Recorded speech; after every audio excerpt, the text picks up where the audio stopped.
महर्षि रमन की संपूर्ण शिक्षा का सार इन 28 प्रश्नों में है। महर्षि रमन द्वारा इन प्रश्नों के जो उत्तर दिए गए हैं वे अत्यंत सूक्ष्म और सारगर्भित हैं। जो साधक आध्यात्मिक उन्नति चाहते हैं उन्हें इन प्रश्नोत्तर का नित्य स्वाध्याय, मनन एवं चिंतन करना चाहिए। ये प्रश्न श्री शिव प्रकाशम पिल्लई द्वारा भगवान रमन महर्षि से पूछे गए थे। भगवान उस समय विरूपाक्ष गुफा में मौन अवस्था में थे। उन्होंने सभी प्रश्नों का उत्तर लिख कर दिया। तो चलिए प्रश्नोत्तर आरंभ करते हैं। पहला प्रश्न है कि मैं कौन हूँ। महर्षि कहते हैं, सप्त धातुओं से बना स्थूल शरीर मैं नहीं हूँ। शब्द, स्पर्श, रूप, रस, गंध इन पांचों विषयों को पृथक करने वाले क्रमशः कर्ण, त्वचा, नेत्र, जिह्वा और नासिका ये पांचों ज्ञानेंद्रियां भी मैं नहीं हूँ। वाणी, गमन, ग्रहण, मल विसर्जन, आनंद ये पंचविध क्रियाएं करने वाली क्रमशः वाक, पाद, पानी, वायु और उपस्थ ये पांचों कर्मेंद्रियां भी मैं नहीं हूँ। श्वास आदि पंच कर्म करने वाले प्राणादि वायु पंचक भी मैं नहीं हूँ।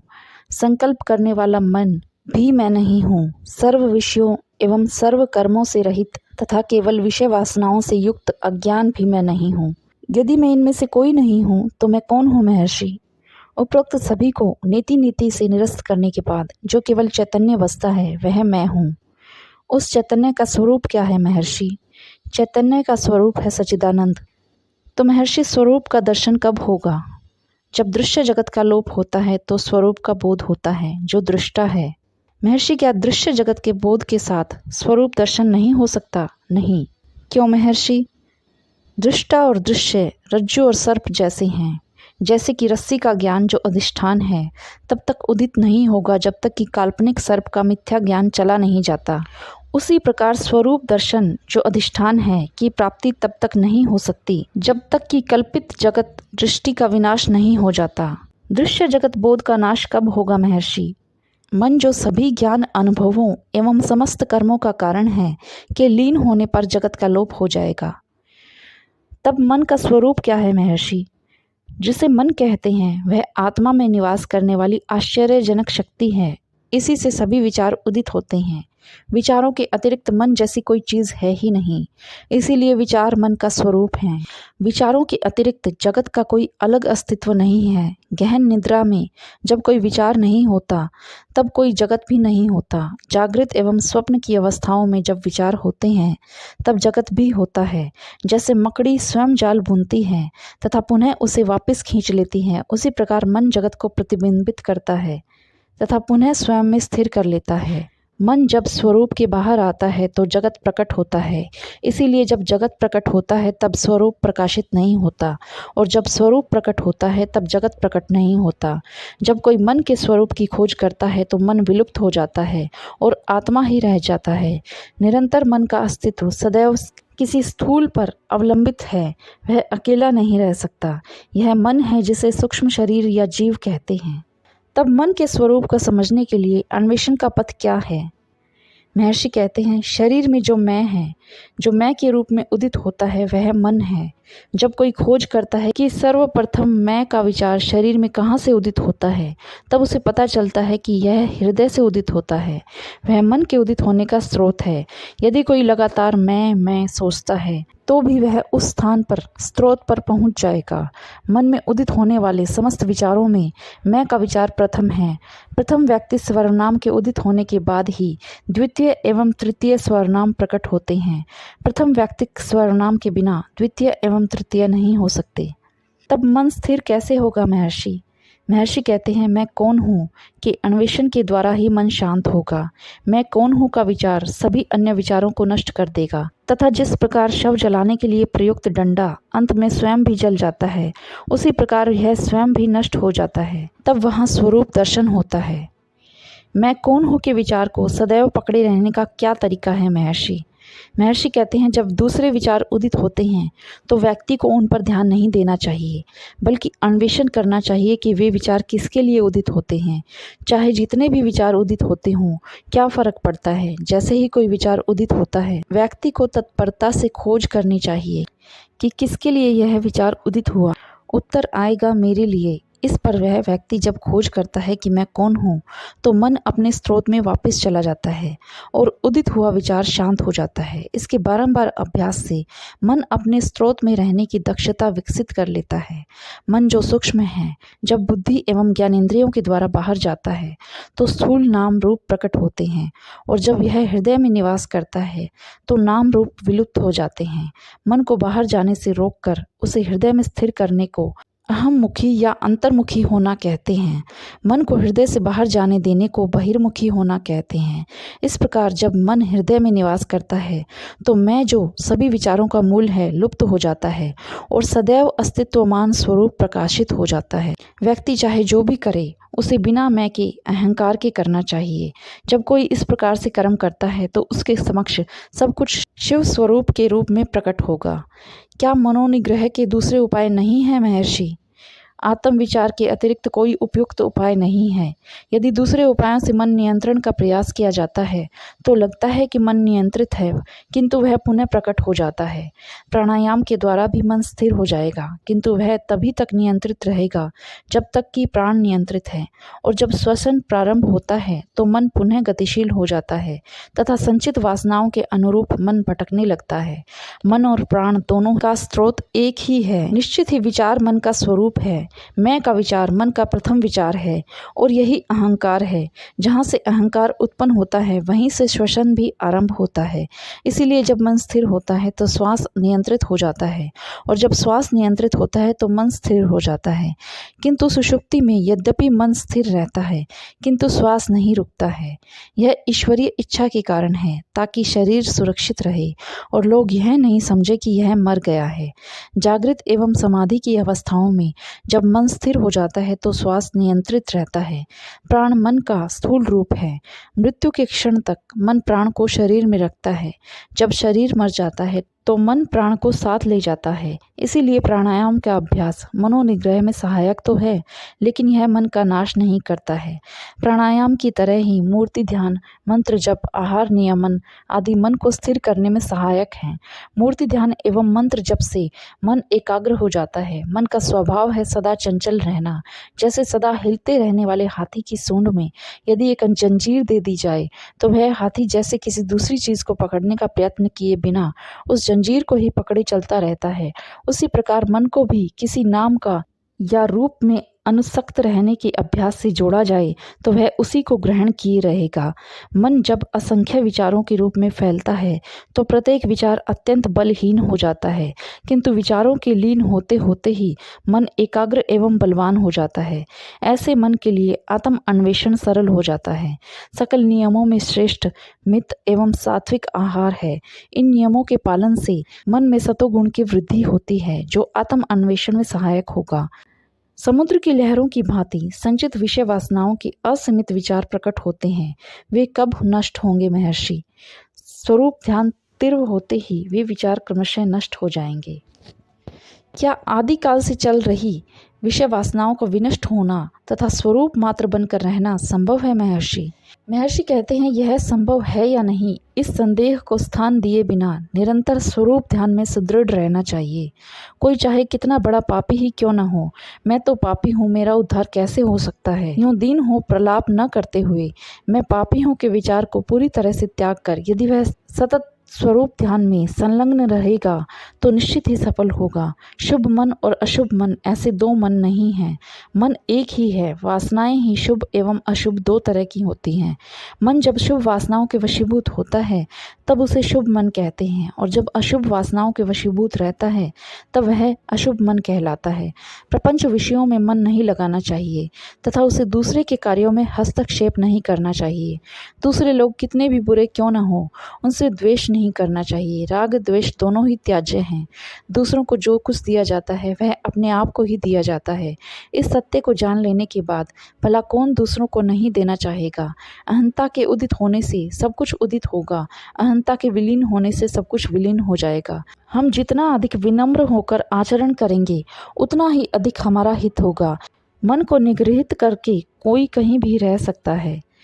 आत्म अन्वेषण का अभ्यास कब तक करना चाहिए महर्षि? महर्षि कहते हैं जब तक मन में विषय वासनाएं रहती हैं तब तक मैं कौन हूँ का अन्वेषण सहायक है। ज्यों ज्यों विचार उठते हैं त्यों त्यों उनके उत्पत्ति स्थान में ही आत्म अन्वेषण द्वारा उन सब का नाश करना चाहिए।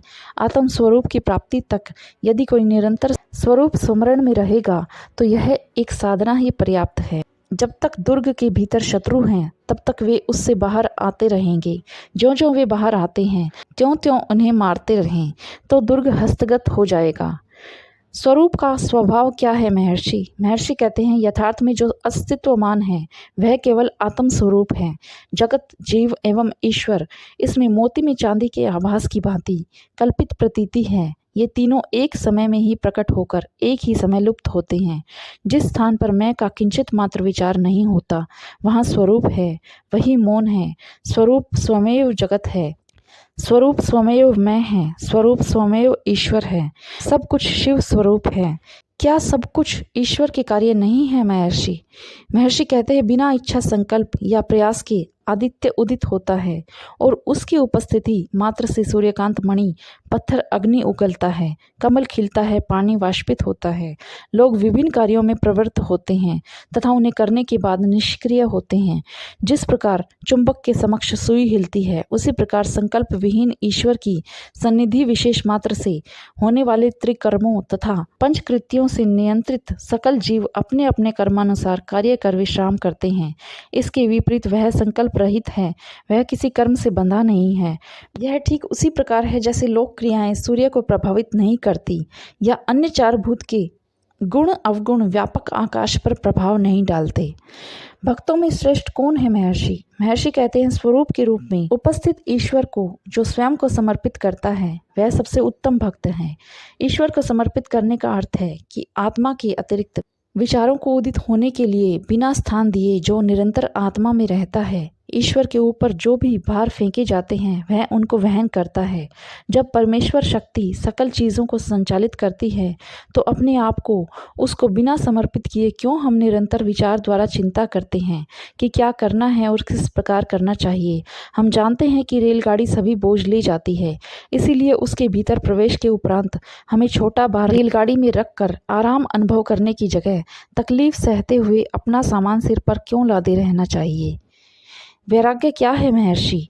महर्षि कहते हैं जैसे ही विचार उदित होते हैं उन्हें उनके जन्म स्थान पर उनका बिना कोई चिन्ह छोड़े तुरंत नष्ट कर देना ही वैराग्य है। जैसे एक गोताखोर अपनी कटी पर एक पत्थर बांधे समुद्र के तल पर तैरता है तथा वहां से मोती प्राप्त करता है, उसी प्रकार हम में से प्रत्येक को वैराग्य द्वारा अपने स्वयं के भीतर गोता लगाना चाहिए तथा आत्मा रूपी मोती को प्राप्त कर लेना चाहिए। क्या ईश्वर या गुरु किसी जीव को मुक्ति नहीं दे सकते महर्षि? महर्षि कहते हैं ईश्वर या गुरु केवल मुक्ति का मार्ग दिखाएंगे, वे स्वयं जीव को मुक्ति की अवस्था में नहीं ले जा सकते। वास्तव में ईश्वर एवं गुरु भिन्न नहीं हैं। जिस प्रकार चीते के जबड़े में आया शिकार बाहर नहीं निकल पाता, उसी प्रकार जो गुरु की अनुकंपा दृष्टि की परिधि में आ गए हैं वे नष्ट नहीं होंगे बल्कि गुरु द्वारा रक्षित होंगे। यद्यपि हर किसी को ईश्वर या गुरु द्वारा दर्शाए गए मार्ग पर स्वयं प्रयत्न करना एवं मुक्ति प्राप्त करनी चाहिए। स्वयं को स्वयं के ज्ञान चक्षु द्वारा जानना है। कोई किसी दूसरे के चक्षु द्वारा कैसे जान सकता है? क्या वह जो राम है उसको यह जानने के लिए कि वह राम है एक दर्पण की आवश्यकता होती है? मुक्ति की इच्छा रखने वाले को क्या तत्वों का अन्वेषण करना चाहिए महर्षि? महर्षि कहते हैं जिस प्रकार कोई कूड़े को फेंकना चाहता है तो उसे उसका विश्लेषण करने या देखने के लिए कि वह क्या है की आवश्यकता नहीं होती, उसी प्रकार जो अपने स्वयं को जानना चाहता है तो उसे स्वरूप को ढकने वाले तत्वों को निरस्त करने के स्थान पर उनकी संख्या गिनने या उनकी विशेषताएं जानने की आवश्यकता नहीं है। संसार को स्वप्न जैसा मानना चाहिए। क्या जागृत एवं स्वप्न में कोई भेद नहीं है? महर्षि कहते हैं जागृत की अवस्था दीर्घ तथा स्वप्न की क्षणिक होती है, इसके अतिरिक्त उनमें कोई भेद नहीं है। जागृत में जागृत की घटनाएं जितनी सच लगती हैं उसी प्रकार स्वप्न के समय स्वप्न की घटनाएं उतनी ही वास्तविक लगती हैं। स्वप्न में मन एक दूसरा शरीर धारण करता है। जागृत एवं स्वप्न दोनों ही अवस्थाओं में नाम रूप के विचार क्रमशः आते रहते हैं। क्या मुमुक्षु के लिए पुस्तकें पढ़ना उपयोगी है महर्षि? महर्षि कहते हैं सभी शास्त्र कहते हैं कि मुक्ति पाने के लिए मन को निग्रहित करना चाहिए। उनके उपदेशों का सार है कि मन को शांत करना चाहिए। एक बार इसे समझ लेने पर पुस्तकों के अत्यधिक अध्ययन की कोई आवश्यकता नहीं है। मन को स्थिर करने के लिए अपने स्वयं के भीतर केवल अन्वेषण करना चाहिए कि वह स्वयं क्या है। यह अन्वेषण पुस्तकों में कैसे किया जा सकता है? अपने स्वयं की ज्ञान दृष्टि से अपनी आत्मा को जानना चाहिए। स्वरूप पंचकोशों के भीतर है, किंतु पुस्तकें उनके बाहर हैं। जब अपने स्वयं का अन्वेषण पंचकोशों के निरस्तीकरण से करना है, तो क्या इसको पुस्तकों में करना व्यर्थ नहीं है? एक समय आएगा जब उसे समस्त सीखी हुई चीज़ों को भूलना होगा। तब सुख क्या है महर्षि? महर्षि कहते हैं, सुख आत्मा का सहज स्वभाव है। सुख एवं स्वरूप अलग नहीं है। संसार की किसी वस्तु में कोई सुख नहीं है। हम अपने अविवेक के कारण कल्पना करते हैं कि प्रपंच वस्तुओं में सुख प्राप्त करते हैं। मन जब बहिर्मुखी होता है तो दुख अनुभव करता है। वास्तव में जब उसकी इच्छाएं पूर्ण होती हैं, तब यह अपने स्रोत स्थान पर वापस लौट आता है तथा केवल आत्म सुख अनुभव करता है, जो कि आत्मा है। इसी प्रकार की स्थिति गहरी नींद, समाधि या मूर्छा की अवस्था में होती है। और जब ऐच्छिक वस्तुओं की प्राप्ति या अनैच्छिक मिट जाता है, तो मन अंतर्मुखी होकर केवल आत्म सुख अनुभव करता है। किंतु इस प्रकार मन बिना आराम के निरंतर विचलित रहता है, क्रमशः आत्मा के बाहर जाता, पुनः इसमें वापस लौट आता है। पेड़ के नीचे छाया सुखकर लगती है, जबकि इस खुले स्थान की गर्मी सहन नहीं होती। एक जो सूर्य की तपिश में छाया छोड़कर भटकता है तथा वापस छाया में लौट आता है, अविवेकी है। एक विवेकी व्यक्ति स्थायी रूप से छाया में ही रहता है। उसी प्रकार ज्ञानी का मन ब्रह्म को नहीं छोड़ता, जबकि इसके उलट एक अज्ञानी का मन संसार में घूमता रहता है तथा दुख की अनुभूति करता है और अल्प समय के लिए आनंद की अनुभूति के लिए ब्रह्म में वापस लौटता है। वास्तव में जिसे जगत कहा गया है वह केवल विचार है।